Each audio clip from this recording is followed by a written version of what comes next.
our guest tomorrow on The Lead, but this obviously is not the only such incident. As CNN's Jeremy Diamond shows us, he, his crew, and the father of an American killed by settlers were confronted just this past Saturday. Here's Jeremy's reporting. Camel Muslit hasn't been able to reach this land in over a year. This is the hillside where his son, Saif, an American citizen, was killed. Looks like it's down here. Do you want to walk? Yeah. Beaten to death by Israeli settlers exactly 1 year ago. Since then, settlers have illegally occupied the area, preventing this father from getting the closure he so desperately seeks. We have to keep an eye because usually they'll come down that way. We've come here in an armored vehicle wearing bulletproof vests because of how violent these settlers have been. But we've made it. What does it feel like to finally be here after a year? It's just like I'm, honest with you, I'm imagining,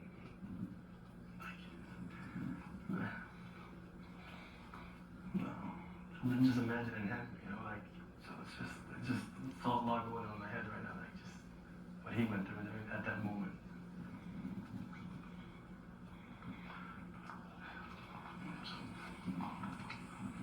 I'll let you take a moment. Come on. But this solemn, sacred moment won't last. Within seconds, we spot a car speeding towards us. We start to leave, but as we drive away, we see that 4 settlers have set up a roadblock.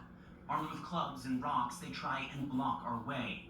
First with their bodies, and then... And now it looks like he's trying to slash our tires. He's trying to slash our tires. Oh, he's got a knife. He's got a knife.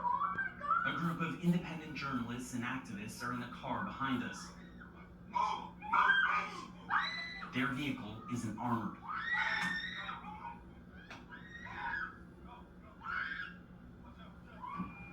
Without an armored car, without a bulletproof vest, how do I get to my land?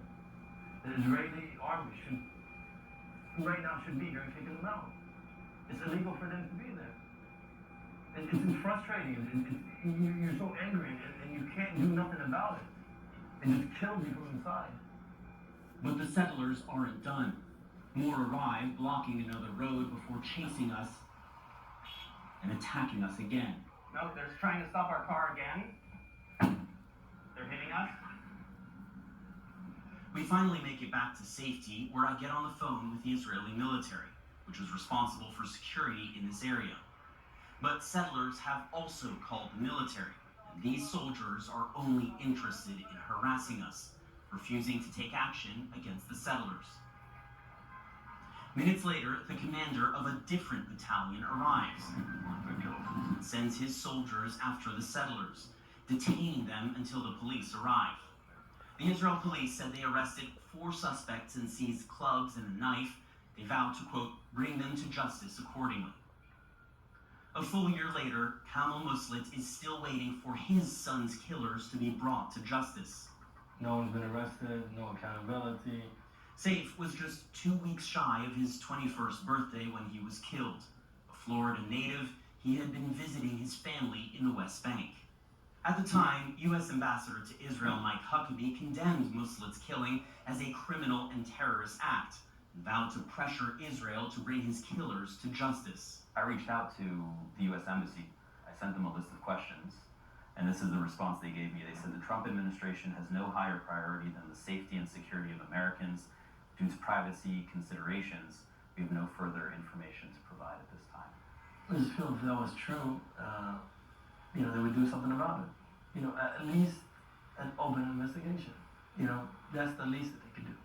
If it was anywhere else in the world, an American citizen was killed by a mob of extremists, of terrorists, what kind of outrage would there be?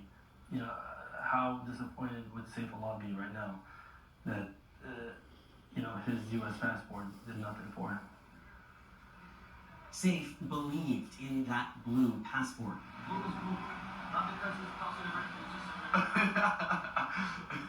But his family is still waiting for it to mean something, anything, in their pursuit of justice. Jeremy Diamond, CNN, Sinjil, the West Bank.